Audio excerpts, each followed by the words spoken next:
Hi everyone, Radhe Radhe, सत श्री अकाल, नमस्कार। दिस साइड से शिर, welcome to my YouTube channel Sachin की पाठशाला। और आशा करता हूँ आप सभी काफ़ी अच्छे होंगे और मस्त होंगे। And you all know that we all are preparing for our upcoming railway PRT 2025 और केवीएस पीआरटी 2025। तो आप सभी को पता है कि प्रोफेशनल एबिलिटी जो कि केवीएस जो कि रेलवे में आनी है 50 नंबर की, उसकी प्रिपरेशन, और आपकी केवीएस पीआरटी में जो कि टीचिंग एप्टीट्यूड है या टीचिंग मेथोलॉजी कह लीजिए, आपका 80 नंबर का जो सिलेबस है वो आपका जो 60 से 65 नंबर के क्वेश्चन इससे आएंगे, हूबहू आपका सेम सिलेबस है दोनों का। और वो सारी चीज़ें हम पढ़ रहे हैं। प्रीवियस वीडियोस जिन्होंने नहीं देखा, हमारा पहला यूनिट कंप्लीट हो गया, हमारा सेकंड यूनिट चल रहा है। जिन्होंने प्रीवियस वीडियोस को नहीं देखा, प्लेलिस्ट बना दी है, जाके देख सकते हैं। तो आप सभी को पता है कि सेकेंड यूनिट में हम लोगों ने पहले लर्निंग के बारे में पढ़ा था। लर्निंग होती क्या है, लर्निंग के जो प्रिंसिपल्स क्या है, और वहीं बात करें लॉस ऑफ लर्निंग क्या है, और लर्निंग का नेचर क्या है, और लर्निंग कर्व्स क्या होते हैं। ठीक है, इन सब चीज़ों के बारे में डिटेल में पढ़ा था। अब सिलेबस के अकॉर्डिंग सारी चीज़ें मैं कवर करा रहा हूँ।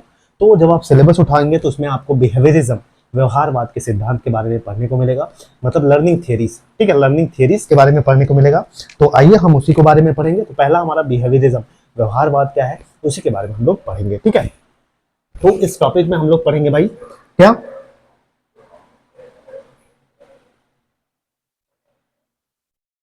Kinds of theories of learning. ठीक है, जिसमें हम पहला पढ़ेंगे किसके बारे में, बिहेवियरिज्म के बारे में। किसके, बिहेवियरिज्म, या इसको आप व्यवहारवाद बोलते हो।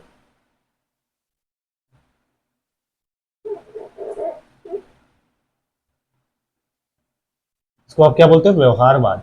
ठीक है, इसको आप व्यवहारवाद बोलते हो, बिहेवियरिज्म या व्यवहारवाद बोलते हो। तो इसी के बारे में हम लोग पढ़ेंगे। ठीक है, जैसे ही व्यवहारवाद की जो थ्योरीज है उसको हम पढ़ेंगे। ठीक है, तो चलिए स्टार्ट करते हैं हमारा पहला वीडियो।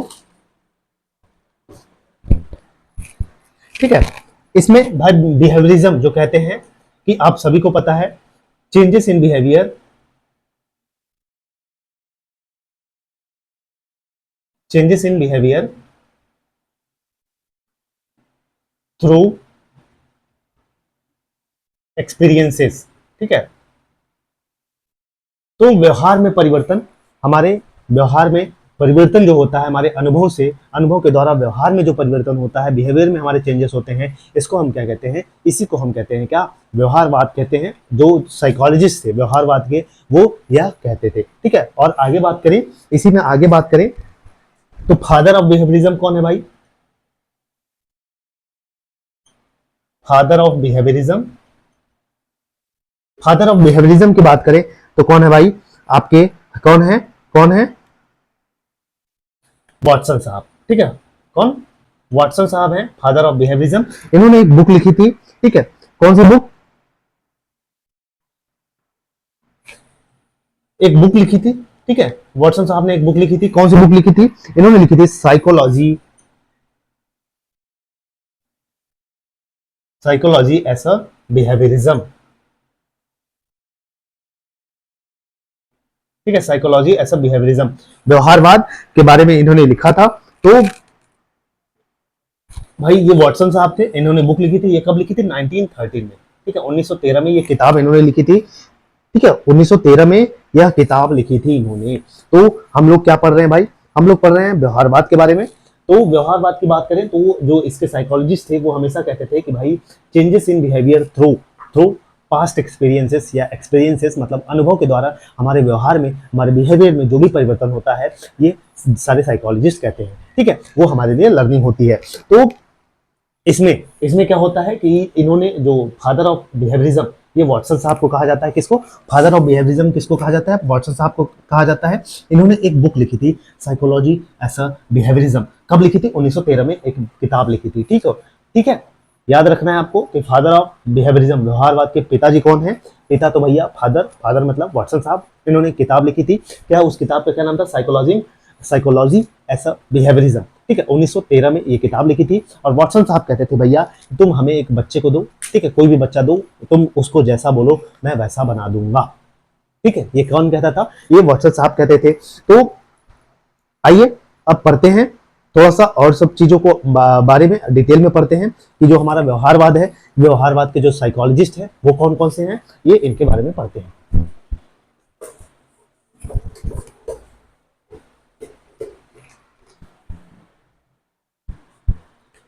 तो भैया इसमें आते हैं हमारे कौन कौन आते हैं, वाटसन साहब आते हैं, ठीक है, वाटसन साहब आते हैं, और कौन आता है हमारा, और इसमें कौन आता है, थॉर्नडाइक आते हैं,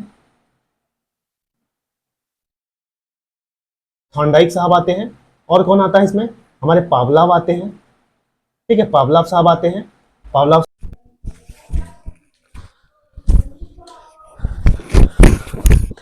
तो आपके व्यवहारवाद में जो बिहेवियरिज्म में कौन कौन आते हैं वो मैं आपको बता रहा था। तो वाटसन कौन आते हैं, पहले लिख लीजिए, वाटसन आते हैं भाई, लिख लीजिए, साइकोलॉजिस्ट ऑफ बिहेवियरिज्म, ठीक है। कहने का मतलब है कि वो जो साइकोलॉजिस्ट, मेनली हमको यही पढ़ना है, ठीक है, व्यवहारवाद में, कि कौन कौन से साइकोलॉजिस्ट हैं जिन्होंने अपनी थ्योरीज दी हैं व्यवहारवाद के अंतर्गत। तो बात करें, पहला वाटसन, ठीक है भाई, वाटसन साहब। दूसरा दूसरा कौन आता है इसमें, दूसरा आते हैं एल थॉर्नडाइक साहब, ठीक है, एल थॉर्नडाइक साहब। तीसरा कौन आता है भाई, तीसरा आते हैं हमारे पावलाव साहब आते हैं, ठीक है, पावलाव साहब आते हैं। और चौथा कौन आता है, हमारे बीएफ स्किनर साहब आते हैं, बीएफ स्किनर साहब आते हैं, ठीक है। तो इन्हीं की थ्योरी जो है हमें मेन पढ़नी है, हमें कि जो ये सब साइकोलॉजिस्ट हैं इन्होंने बच्चों को क्या एक ब्लैंक स्लेट की तरह माना है, ठीक है, एक कोरा कागज की तरह माना था। किसने, वाटसन ने, एल थॉर्नडाइक ने, पावलाव ने और बीएफ स्किनर ने। अब इनकी थ्योरीज को हम लोग डिटेल में पढ़ेंगे, एकदम बारी बारी से चीज़ों को, थोड़ा सा समय लगेगा, एक थ्योरी दो थ्योरी मतलब एक वीडियो में पढ़ेंगे, क्योंकि डिटेल में पढ़ना है और अच्छे से पढ़ेंगे, ठीक है, ताकि चीज़ें याद रहें। मेरा मकसद है आपको सिखाना, आपको समझाना। मैं अपनी पूरी कोशिश करूंगा, जितनी मेरे पास नॉलेज है, इन्फॉर्मेशन है चीज़ों को लेके। तो चलिए पढ़ते हैं पहले पावलाव को, ठीक है, पावलाव ने थोड़ा सा कॉन्सेप्ट दिया था, आइए उनके कॉन्सेप्ट को पढ़ लेते हैं।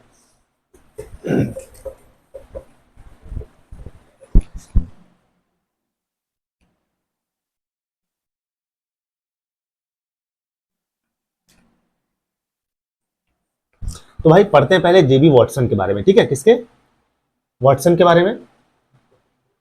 वाटसन के बारे में कुछ फैक्ट जानना है आपको। तो वाटसन की बात करें तो इनको क्या माना जाता है, इनको फादर ऑफ बिहेवियरिज्म माना जाता है, ठीक है, फादर ऑफ बिहेवियरिज्म माना जाता है, ठीक है, फादर ऑफ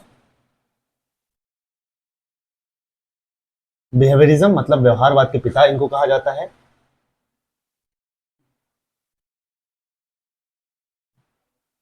व्यवहारवाद के पिता इनको कहा जाता है, ठीक है।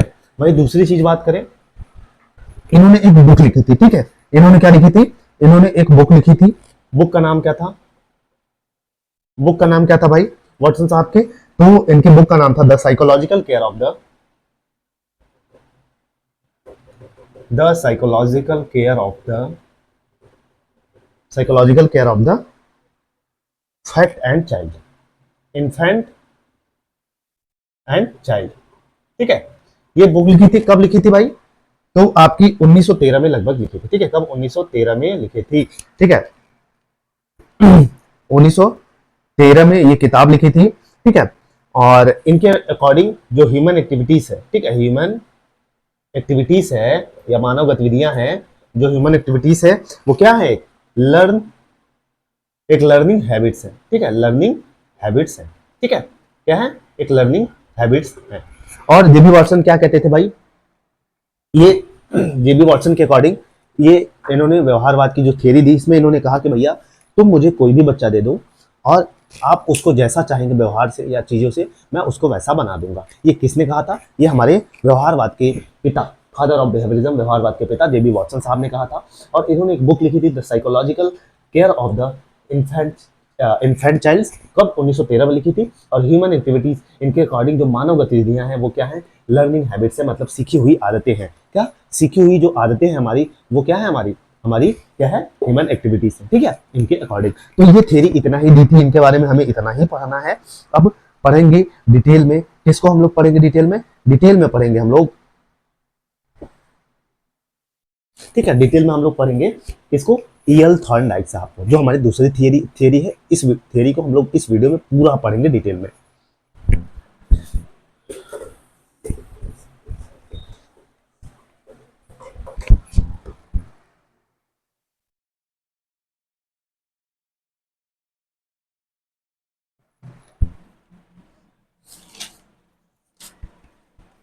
तो भाई दूसरी थियरी के बारे में हम पढ़ेंगे। दूसरी थियरी किसकी है? ईएल थॉर्नडाइक साहब की। ठीक है, ईएल थॉर्नडाइक साहब की थियरी है। इनकी बात करें तो इन्होंने कौन सी थियरी दी थी? इन्होंने दी थी त्रुटि एवं प्रयास का सिद्धांत। ठीक है, थियरी का नाम क्या था? थियरी क्या था? त्रुटि एवं प्रयास का सिद्धांत। त्रुटि एवं प्रयास का सिद्धांत। ठीक है, त्रुटि एवं प्रयास का सिद्धांत।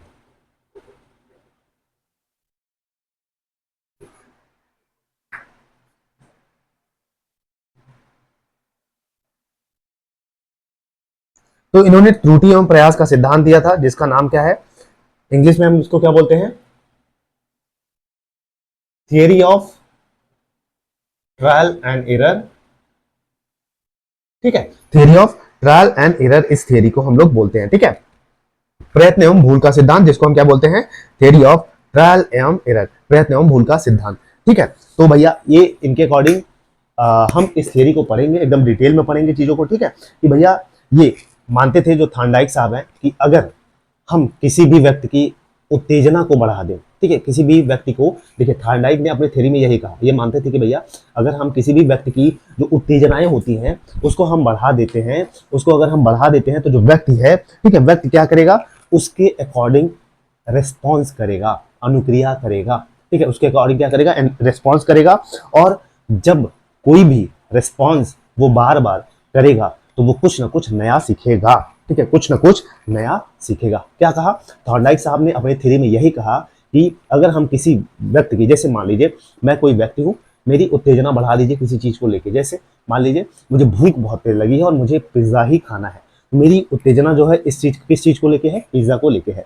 अब अगर मेरी उत्तेजना को बढ़ा दी, चलो अच्छा जल्दी से पिज्जा खिलाते हैं, तुम ये काम कर लो, तो मैं क्या करूंगा? उसी के अकॉर्डिंग क्या करूंगा? रिस्पॉन्स भी करने लगूंगा। ठीक है, उसी के अकॉर्डिंग क्या करूंगा? रिस्पॉन्स भी करने लगूंगा। और क्या करूंगा? जब वही रिस्पॉन्स मैं बार बार करूंगा तो मैं बहुत चीजें नया सीखने को मुझे मिलेंगी। ठीक है, बहुत सारी चीजें नया नया सीखने को मिलेंगी, ये कहते थे थॉर्नडाइक साहब। अब आइए आगे चलते हैं। तो इन्होंने जो अपना एक्सपेरिमेंट किया था, ठीक है, पहली चीज आप जान लो, इन्होंने क्या किया था? अपना एक्सपेरिमेंट किया था। ठीक है, एक्सपेरिमेंट किस पे किया था? वो किया था कैट पे, बिल्ली पे। ठीक है, वो किस पे किया था? बिल्ली पे अपनी की थी जो, ठीक है। और वहीं इन्होंने अपनी थियरी में क्या कहा? He says that says that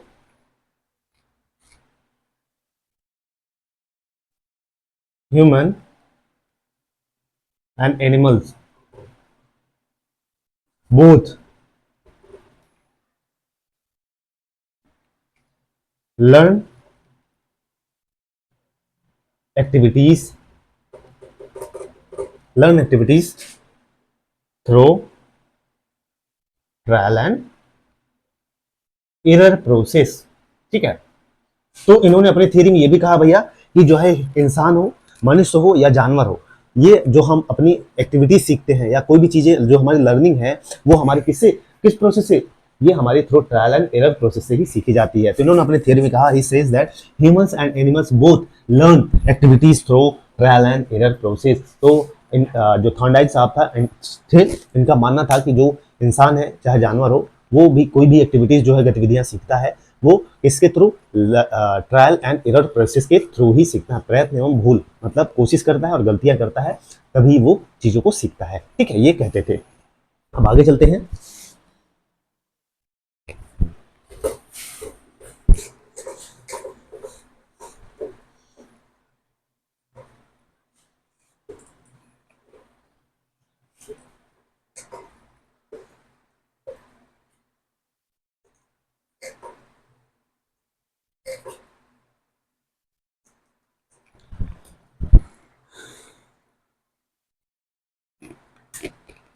तो भैया इन्होंने इनकी कैरेक्टरिस्टिक जान लो, ठीक है, इनकी कैरेक्टरिस्टिक जान लो, ठीक है, कैरेक्टरिस्टिक्स ऑफ थॉर्नडाइक थियरी, ठीक है, थॉर्नडाइक की थ्योरी की। तो इन्होंने पहली चीज क्या कहा, पहली चीज इन्होंने यही कहा कि भैया क्या कहा,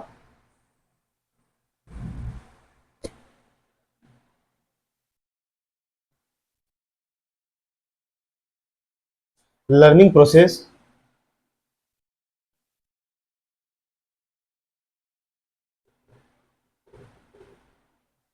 occurs in human as well as in animals in a same manner, ठीक है, इन अ सेम मैनर, वो क्या है, ट्रायल एंड एरर, ठीक है, ट्रायल एंड एरर प्रोसेस, ठीक है। तो भैया थॉर्नडाइक ने पहली लाइन में अपनी यही कहा कि जो हमारी लर्निंग होती है, ठीक है, हमारी जो लर्निंग प्रोसेस होती है वो हमें हमेशा, इंसान हो चाहे जानवर हो, ठीक है, इंसान हो चाहे जानवर हो, दोनों में एक समान तरीके से ही होती है। वो तरीका कौन है, trial and error method, trial and error method, ठीक है, ट्रायल एंड एरर प्रोसेस कह सकते हो आप। और दूसरी चीज इन्होंने क्या लिखा,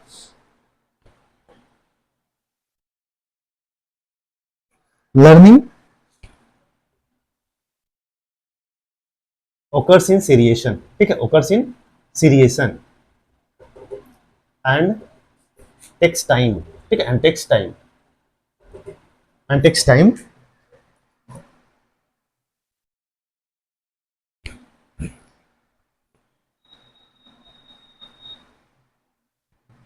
time not suddenly, not suddenly. तो भैया इन्होंने ये भी कहा था कि जो हमारी लर्निंग होती है वो हमारी क्या होती है, धीरे धीरे होती है, ग्रेजुअली होती है, ठीक है, धीरे धीरे होती है, ना कि हमें लर्निंग कोई है हमारी अचानक से हो जाती है, ठीक है, एक स्टेप बाय स्टेप में हमारी लर्निंग होती है। तो इन्होंने अपनी थियरी में ये भी कहा, क्या कहा कि जो हमारी लर्निंग है हमेशा सीरिएशन, क्रमोत्तर, मतलब क्रम से होती है, स्टेप बाय स्टेप होती है, ना कि हमारी जो लर्निंग है वो अचानक से हो जाती है, ठीक है, इन्होंने ये कहा। और वहीं बात करें तो इसमें इन्होंने कहा कि सीखने में विवेचन व थिंकिंग का कोई प्लेस नहीं होता है, इन्होंने ऐसा कहा था, ठीक है, थॉर्नडाइक साहब ने। अब आइए इनके एक्सपेरिमेंट को जानते हैं भैया, इनके एक्सपेरिमेंट को अच्छे से जानते हैं कि इन्होंने किस पे एक्सपेरिमेंट किया, ताकि चीजें आपको याद रहे। मैंने बार बार कहा एक ही थियरी पढ़ेंगे लेकिन डिटेल में पढ़ेंगे।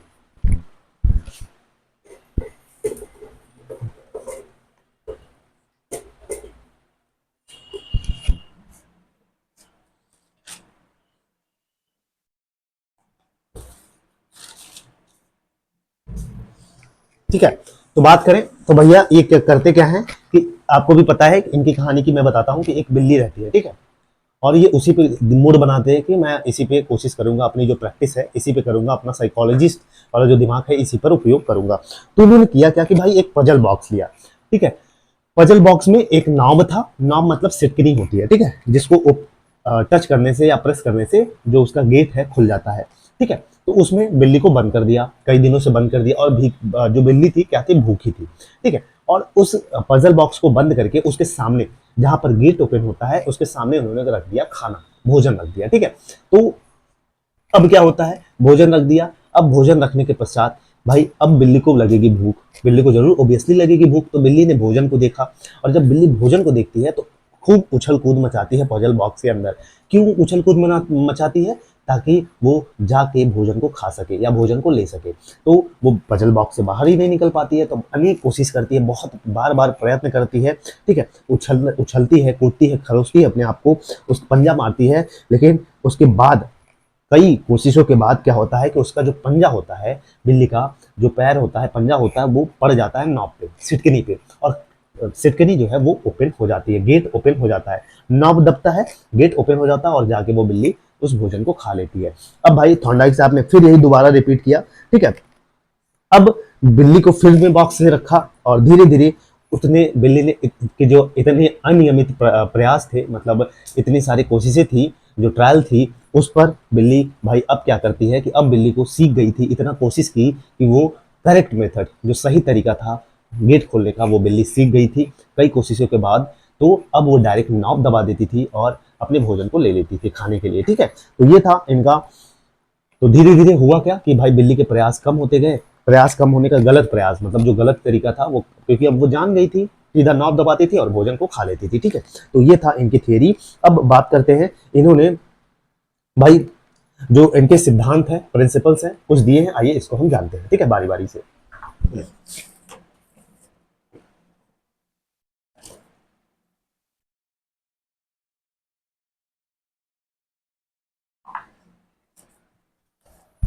तो बात करें थॉर्नडाइक के नियम, ठीक है,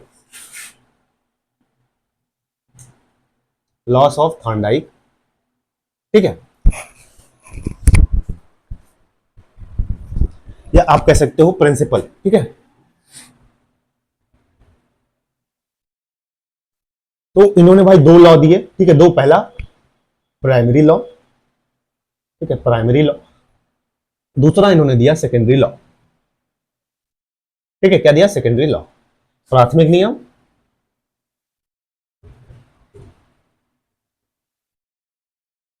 दूसरा इन्होंने दिया द्वितीयक नियम, कह सकते हो, द्वितीयक नियम कह सकते हो इसको। ठीक है, तो इन्होंने भैया दो नियम दिए। तो इन्होंने प्राथमिक में भी, प्राइमरी में भी इन्होंने कई नियम दिए। प्राइमरी में जो नियम दिए, ठीक है, प्राइमरी में भी तीन नियम दिए। ठीक है, तीन नियम दिए। उस तीन नियम का क्या नाम है? पहला है law of exercise, law of exercise, दूसरा क्या है? लॉ ऑफ रेडीनेस,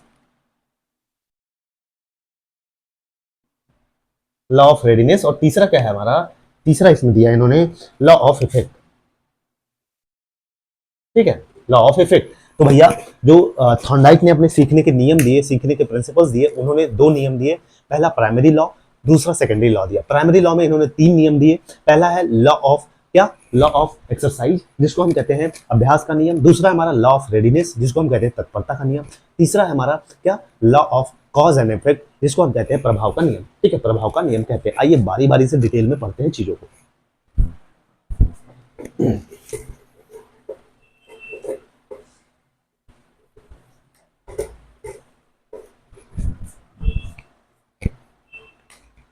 तो भाई प्राइमरी लॉ में, ठीक है, प्राइमरी लॉ में हम पढ़ेंगे तीनों।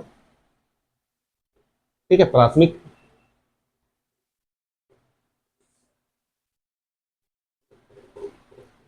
नियम में तीनों पढ़ेंगे। पहला क्या था? लॉ ऑफ एक्सरसाइज,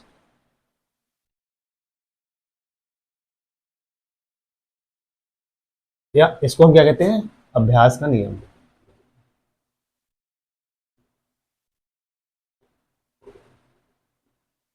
इसको हम क्या बोलते हैं? अभ्यास का नियम बोलते हैं। ठीक है, तो भाई इसमें क्या कहा था इन्होंने? थॉर्नडाइक साहब ने इस नियम के अकॉर्डिंग कहा कि भाई हम किसी की भी काम को जितना प्रैक्टिस करेंगे, जितना ट्रायल करेंगे, उतना ही हम क्या करेंगे, हमें उतना ही ज्यादा सीखने को मिलेगा। ये प्रिंसिपल कहता है। ठीक है, किस principal?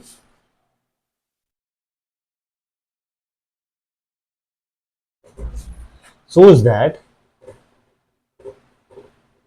practice makes a man perfect। ठीक है, practice makes a man perfect, makes a man perfect. More practice more learning. ठीक है, मोर प्रैक्टिस मोर लर्निंग। ठीक, मोर प्रैक्टिस मोर लर्निंग। तो ये प्रिंसिपल यही कहता है कि इन्होंने इस नियम के अनुसार कहा कि भैया कि जो कितना भी प्रैक्टिस करेंगे, जितना प्रैक्टिस करेंगे आप उतना चीजों को सीखेंगे और उसमें परफेक्ट होते जाएंगे।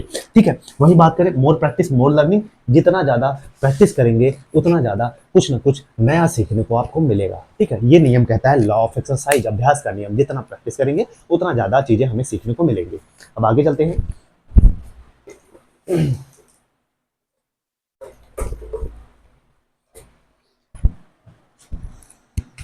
दूसरा नियम क्या है भाई? Law of readiness. ठीक है, लॉ ऑफ रेडीनेस, इसको हम क्या बोलते हैं? तत्परता का नियम।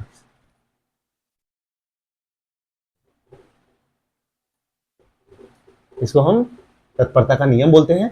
ये प्रिंसिपल क्या कहता है भाई? कि सीधा सा बात है, ये प्रिंसिपल यही कहता है कि किसी काम को करने के लिए हम जितना रेडी रहेंगे, ठीक है, कोई भी एक्टिविटीज हो गया, जितना हम तैयार रहेंगे, जितना हम तत्पर रहेंगे, जितना हमारे अंदर मोटिवेशन रहेगा, हम उतना ही जल्दी उस काम को सीखेंगे। ये प्रिंसिपल इतना ही कहता है। ठीक है, तो क्या कहता है this principle?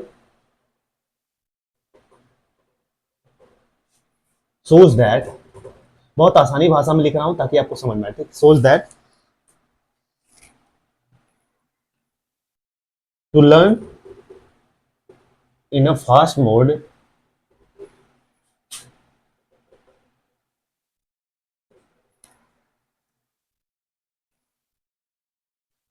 This principle shows that to learn in a fast mode we should always be ready। ठीक है, मतलब हमें हमेशा तैयार रहना होगा अगर हम किसी चीज को जल्दी सीखना चाहते हैं। तो यही इस प्रिंसिपल के अकॉर्डिंग ये कहते हैं भाई तत्परता का नियम, कि जितना हम तत्पर रहेंगे किसी चीज को सीखने के लिए, जितना हम कोशिश करेंगे, जितना हम मेहनत करेंगे, उतना ही जल्दी हम उस चीज को सीखेंगे, कम समय में चीजों को सीख जाएंगे। तो ये प्रिंसिपल क्या कहता है, ये कहता है लॉ ऑफ रेडिनेस। अब आइए आगे चलते हैं।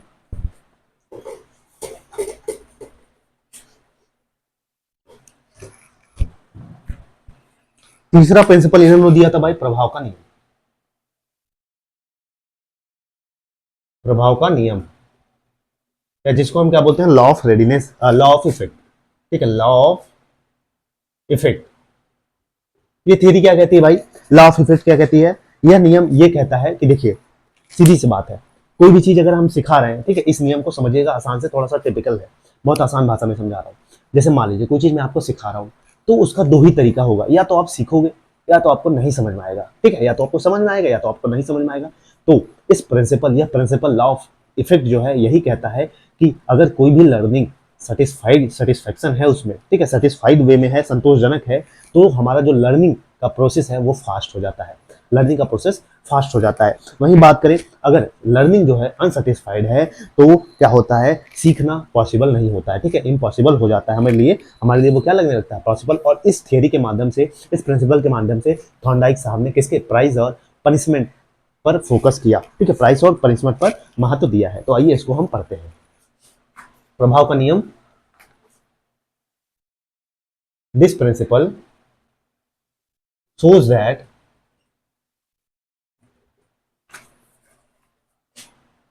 if the learning is satisfactory, ठीक है, satisfactory, then the pace of learning will be fast। ठीक है, pace of learning will be fast, will be fast। अगर वहीं दूसरा है क्या है, if learning is not satisfactory, not satisfactory,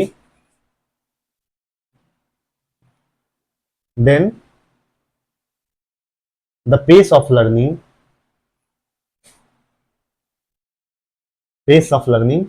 seems impossible।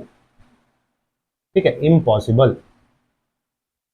देखिए इस थियरी में मैंने क्या बताया कि भाई देखिए दो तरीका होता है, अगर लर्निंग सेटिस्फैक्टरी है तो हमारा जो रेट ऑफ लर्निंग है या पेस ऑफ लर्निंग है वो फास्ट हो जाती है। अगर चीज़ें अनसेटिस्फाइड हैं, अनसेटिस्फैक्शन उसमें मिल रहा है, हमको नहीं समझ में आ रही चीज़ें, तो क्या है, वो थोड़ा सा हमारे लिए कठिन हो जाती है, असंभव सी लगती है। और इस पर किसमें, जो थॉर्नडाइक साहब ने इसमें इस पर फोकस किया था, प्राइज एंड पनिशमेंट पर फोकस किया था। ठीक है, प्राइज देंगे तो क्या होगा, सेटिस्फैक्टरी, लोग ज़्यादा सीखने की कोशिश करते हैं कि अपने बच्चों को अगर आप बोल दीजिए कि तुम 10th में टॉप कर दोगे तो मैं तुम्हें बाइक दिला दूंगा, तो वो थोड़ा सा ज़्यादा मेहनत करता है। ठीक है, और वहीं गलतियां करता है तो आप पनिशमेंट देते हैं, तो इस पर ज़्यादा फोकस किया था। अब आगे चलते हैं।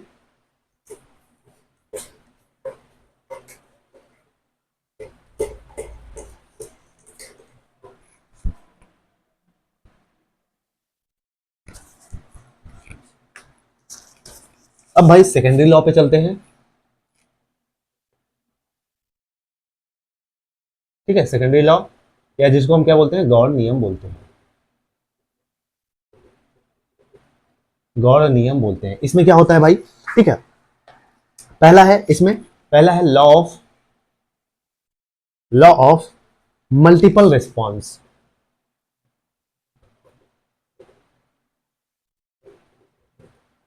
इसको हिंदी में क्या बोलते हैं, बहुप्रतिक्रिया का नियम।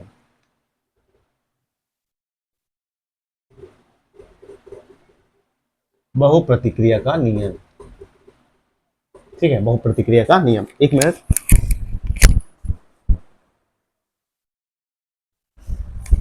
इसको हम बोलते हैं बहुप्रतिक्रिया का नियम। इसमें क्या होता है भाई, तो भैया थॉर्नडाइक साहब के जो 9 गौड़ नियम थे, जिसको सेकेंडरी लॉ बोलते हैं, उसमें पहला था लॉ ऑफ मल्टीपल, ठीक है, लॉ ऑफ मल्टीपल रिस्पॉन्स। कहने का क्या मतलब है, बहुप्रतिक्रिया का नियम। ये नियम क्या कहता है भाई, ये नियम यही कहता है कि अगर हम कोई भी नया कार्य करने चलते हैं, कोई भी न्यू एक्टिविटीज करने चलते हैं, तो क्या होता है, ठीक है, अथक उसके लिए हम क्या करते हैं, नया कार्य सीखते समय हम बहुत सारी कोशिशें करते हैं, बहुत सारे प्रयत्न करते हैं, ठीक है, प्रयास करते हैं, तथा उसके बाद क्या होता है, ठीक है, उसके बाद हमें जो कार्य करने का, कोई भी एक्टिविटीज करने का सही तरीका है वो मालूम हो जाता है, सही तरीका वो मालूम हो जाता है। तो ये थ्योरी यही कहती है कि कोई भी नया कार्य सीखने के लिए हम बहुत सारी कोशिशें करते हैं, बहुत सारे प्रयास करते हैं, और उसके बाद, ठीक है, जैसे ही कोशिशें प्रयास करते हैं उसके बाद हम क्या करते हैं, हम उसका बेस्ट मेथड या करेक्ट मेथड जो होता है उसको हम सीख जाते हैं, ठीक है। ये क्या कहता है, हमारा बहुप्रतिक्रिया का नियम कहता है, ठीक है।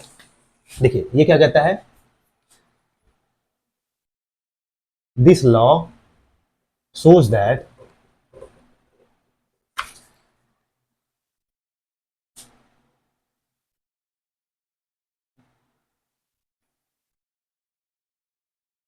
to learn new things या एक्टिविटीज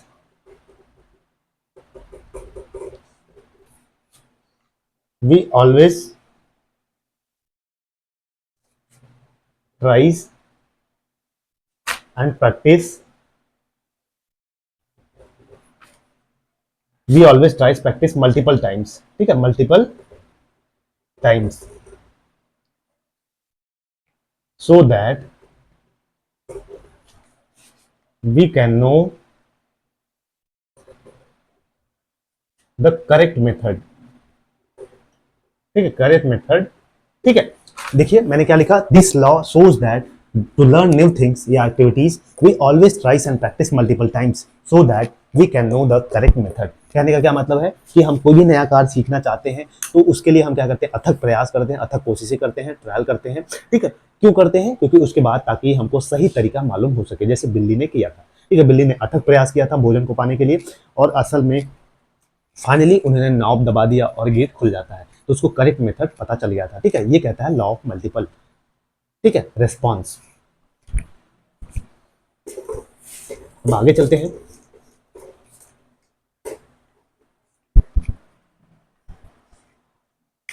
दूसरा क्या है भाई, दूसरा है law of partial activities, law of partial activities, जिसको हिंदी में क्या बोलते हैं, हिंदी में बोलते हैं आंशिक क्रिया का नियम, आंशिक क्रिया का नियम, आंशिक क्रिया का नियम, ठीक है। ये क्या कहता है भाई,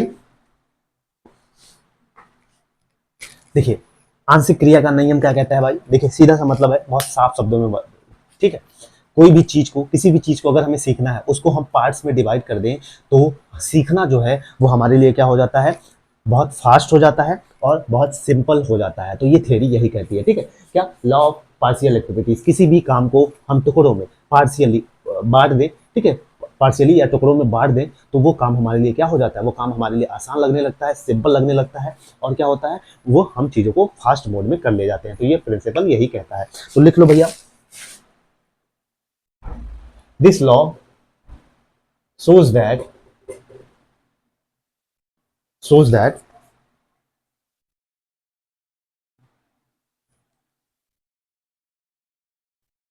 to complete the work in a fast mode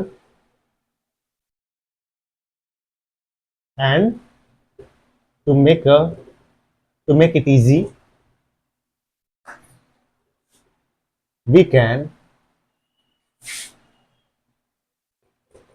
divide the whole work into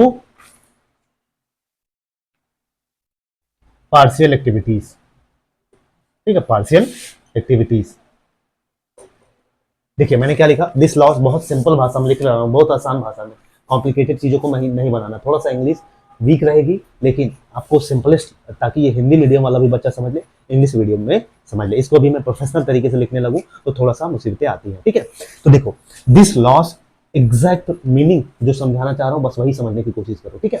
this law shows that to complete the work in a fast mode and to make it easy, कहने का क्या मतलब है, यह नियम दिखाता है हमें कि हमें किसी काम को अगर फास्ट मोड में करना है या उसको क्या करना है, सरल बनाना है, तो हमें क्या करना चाहिए, हमें अपने काम को, अपने पूरे काम को इसमें पार्शियल एक्टिविटीज में डिवाइड करना देना चाहिए, पार्शियल एक्टिविटीज में डिवाइड कर देना चाहिए। ये थ्योरी यही कहती है, ठीक है। अब आगे चलते हैं।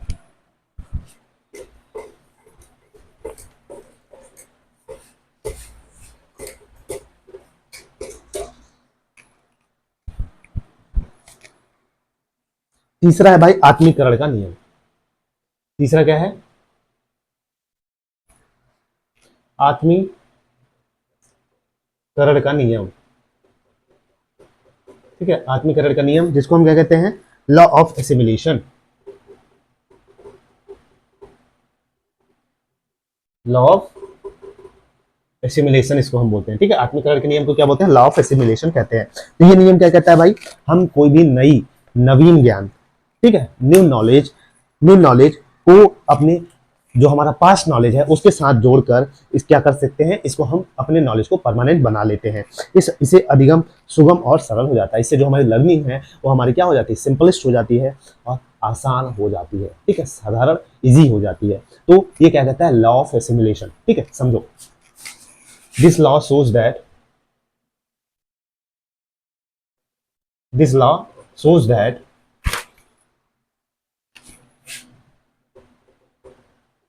to know or learn the new things, activities or knowledge,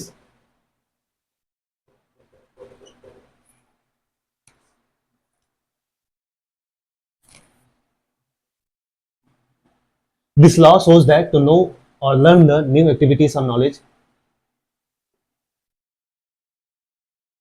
we should add our past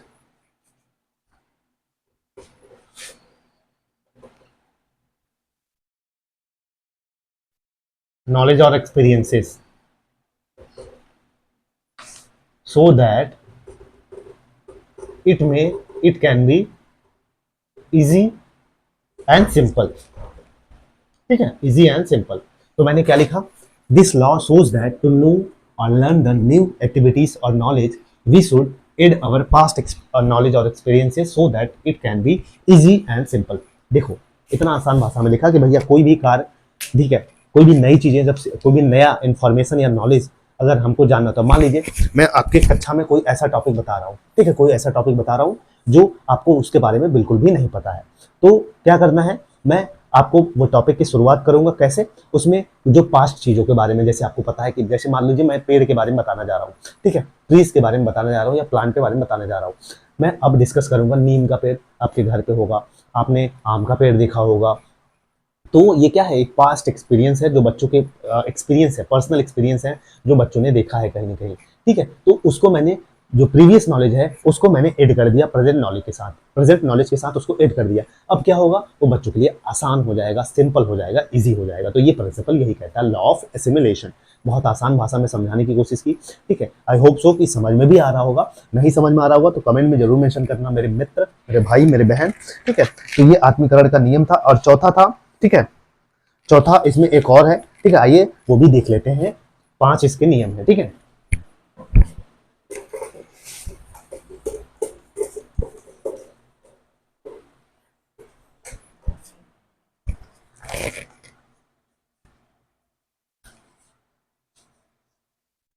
चौथा है भाई, लॉ ऑफ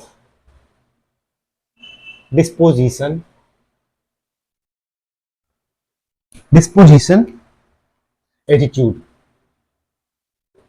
ठीक है। ये क्या है, ये नया चीज क्या है भाई, लॉ ऑफ डिस्पोजिशन एटीट्यूड, जिसको हम क्या बोलते हैं, मनोवृत्ति या अभिवृत्ति का नियम, मनोवृत्ति का नियम।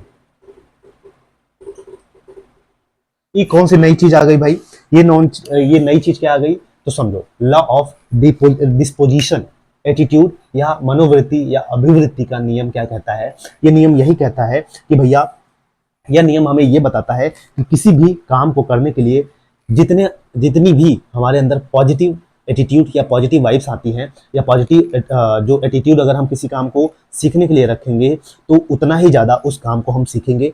और अगर हमारी जो मोटिवेशन है, एटीट्यूड है, वो निगेटिव हुई तो क्या हुआ, हम उस काम को कम सीखेंगे। ये प्रिंसिपल इतना ही कहता है। ठीक है, सिंपल भाषा है, आसान भाषा में लिख रहा हूँ, समझ रहा हूँ, एकदम सिंपल अंग्रेजी में लिख रहा हूँ जैसे क्लास 1 2 3 4 के बच्चों को लिखा जाता है। ठीक है, एकदम सिंपलेस्ट प्रोफेशनल इंग्लिश नहीं यूज कर रहा हूँ ताकि तुमको समझ में आए। ठीक,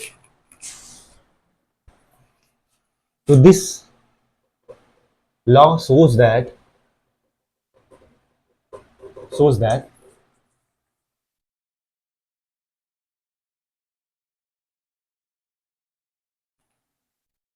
if we have positive attitude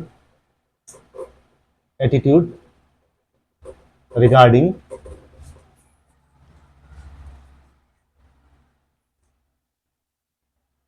the activities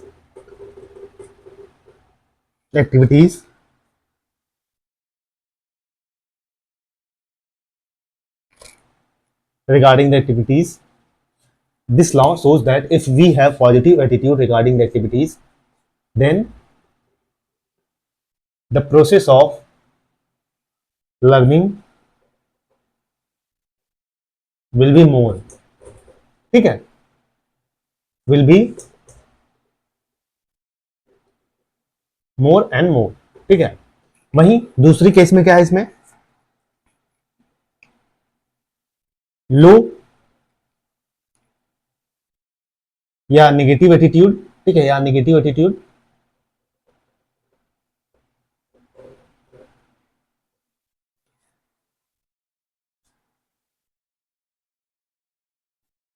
makes learning process slow. ठीक है, एकदम आसान भाषा में लिख दिया मैंने। क्या लिखा देखो, सीखो। This law shows that if we have positive attitude regarding the activities, then the process of learning will be more and more. ठीक है, कहने का क्या मतलब है, अगर हमारे अंदर किसी भी काम को लेके पॉजिटिव एटीट्यूड है या मोटिवेशन है तो हम उस काम को ज़्यादा सीखेंगे या ज़्यादा से ज़्यादा सीखेंगे या जल्दी सीखेंगे। अगर उसी काम को लेके अगर हमारे अंदर नेगेटिव एटीट्यूड है तो क्या है, उस काम को हमारा जो लर्निंग प्रोसेस है स्लो हो जाएगा। तो ये क्या कहता है, ये कहता है मनोवृत्ति या अभिवृत्ति का नियम। मन में, ठीक है, रणभूमि में लड़ने से पहले मनोभूमि में लड़ना बहुत जरूरी होता है पार्थ। ठीक है, तो ये लाइन याद रखना कि पहले मन भूमि में लड़ लो, उसके बाद रणभूमि में लड़ना। ठीक है, मन भूमि में तुमने जीत लिया तो रणभूमि में लड़ना आसान हो जाता है। तो जितना पॉजिटिव एटीट्यूड होगा उतना जल्दी चीज़ों को सीखोगे, उतना ज़्यादा से ज़्यादा सीखोगे। अगर निगेटिव एटीट्यूड हुआ किसी काम को लेके तो जो हमारी लर्निंग प्रोसेस है वो स्लो हो जाएगी। ठीक है, अब आगे चलते हैं।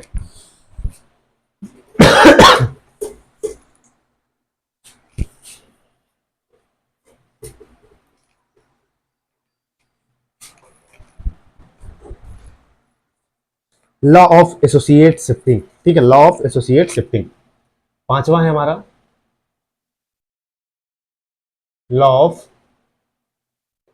Associate shifting. ठीक है, लॉ ऑफ एसोसिएट शिफ्टिंग, इसको हम क्या कहते हैं, साहचर्य क्रिया का नियम। साहचर्य क्रिया का नियम। अब ये कौन सी बोला है भाई, लॉ ऑफ एसोसिएट शिफ्टिंग। ठीक है, लॉ ऑफ एसोसिएट शिफ्टिंग ये क्या है, आइए इसको जानते हैं। तो भाई इस नियम का ये मतलब है कि पहले कोई भी काम, जो पहले भी कोई भी जो की गई क्रिया है या एक्टिविटीज है जो हमने पहले से की गई है, ठीक है, तो हमें उस काम को अन्य परिस्थिति में भी करना होगा। ठीक है, लॉ ऑफ एसोसिएट शिफ्टिंग यही कहता है। ठीक है, क्या कहता है कि अगर मान लीजिए हमने, इस नियम का अभिप्राय यही है कि पहले जो की गई क्रिया है, मान लीजिए पहले मैंने कोई भी एक्टिविटीज की है, ठीक है, तो अन्य परिस्थिति, कोई भी अन्य सिचुएशन है उसमें भी हमें उसी प्रकार से वो काम करना होगा। ठीक है, उस काम को करना होगा। तो ये देखिए, दिस लॉ shows that, ठीक है, shows that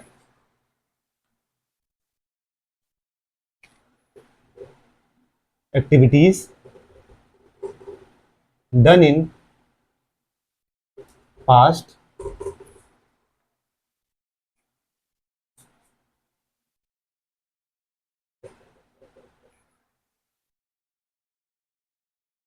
activities done in past should be should be should be done in the same manner in the same manner in the same manner in other situation also in other situation also. ठीक है, इसको मैंने क्या लिखा, देखो बहुत आसान भाषा में लिखा है, this law shows that activities done in past should be done in the same manner in other situation also. कहने का क्या मतलब है, कोई भी एक्टिविटीज जो आपने पास्ट में की है, कोई भी कार्य जो है आपने पास्ट में किया है, ठीक है, उसको उसी प्रकार से करना होगा अगर कोई जो अदर सिचुएशंस होगी उसको सेम उसी तरह से भी करना होगा हमें। ठीक है, मान लीजिए मैंने कोई काम किया था पास्ट में, ठीक है, अब प्रेजेंट में मान लीजिए उसको उस वही सेम काम कर रहा हूँ, तो मुझे कोई भी सिचुएशन हो, कोई भी परिस्थिति हो, वो काम उसी तरीके से हमें करना चाहिए। क्या, उस काम को हमें उसी तरीके से करना चाहिए, ये प्रिंसिपल हमें यही बताता है। तो आइए ये प्रिंसिपल के जो इम्प्लीकेशंस हैं, ठीक है, कहाँ कहाँ पे इसका उपयोग होता है, इसको हम पढ़ लेते हैं, उसके बाद हमारा जो पहला थ्योरी है वो खत्म हो जाएगी।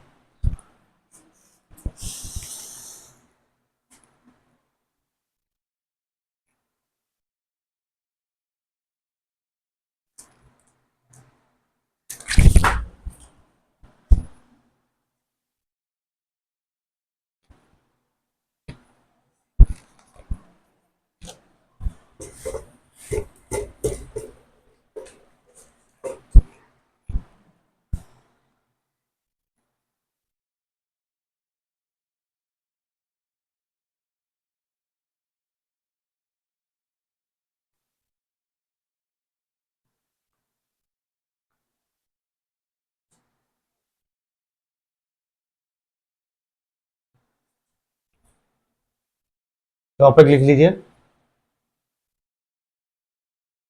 Educational implications of Thorndike's learning theory. ठीक है, लर्निंग थियरी मतलब इस थियरी का हमारे, ठीक है, शैक्षणिक उपयोगिता मतलब हमारे टीचिंग लर्निंग में इसकी क्या उपयोगिता है, कहाँ अप्लाई होता है, उसको हम सीखेंगे। ठीक है, पहली चीज आपको क्या लिखना है,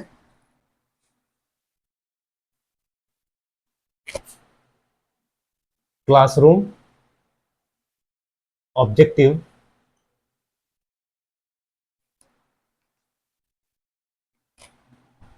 मस्ट बी डिफाइंड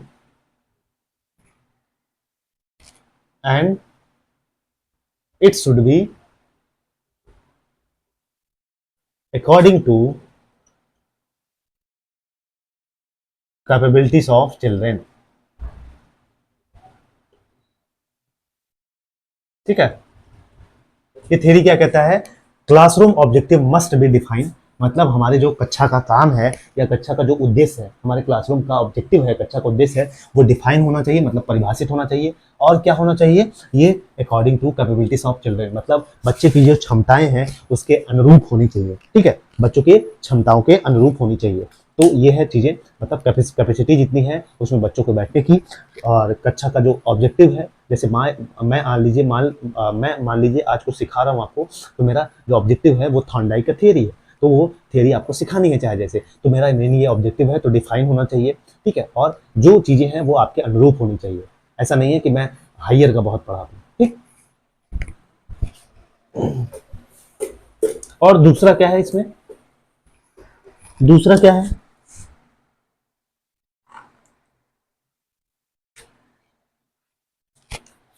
पुनर्बलन के द्वारा। ठीक है, पुनर्बलन के द्वारा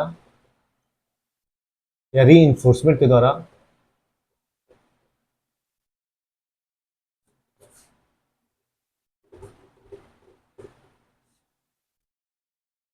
we can remove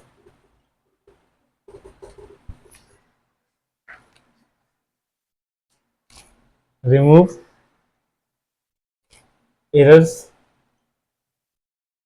and mistakes done by child. ठीक है, कहने का क्या मतलब है कि हमें री इन्फोर्समेंट के द्वारा, पुनर्बलन के द्वारा बच्चों के अंदर जो गलतियां होती हैं बच्चों से, उसको हमें रिमूव करना चाहिए और सही अनुक्रिया, जो सही एक्टिविटीज है उसको हमें बच्चों के अंदर प्रोत्साहित करना चाहिए। ठीक है, ये थ्योरी का इम्प्लीकेशन है। दूसरा क्या है इसमें,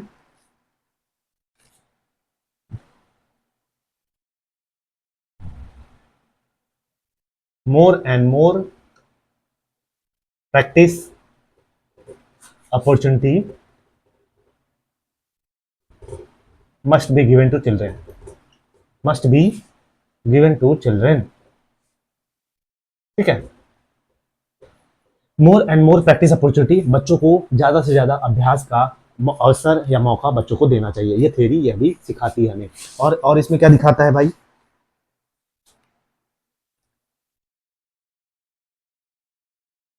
सीखने की तत्परता। ठीक है, सीखने की तत्परता का अधिक उपयोग करना चाहिए। ठीक है,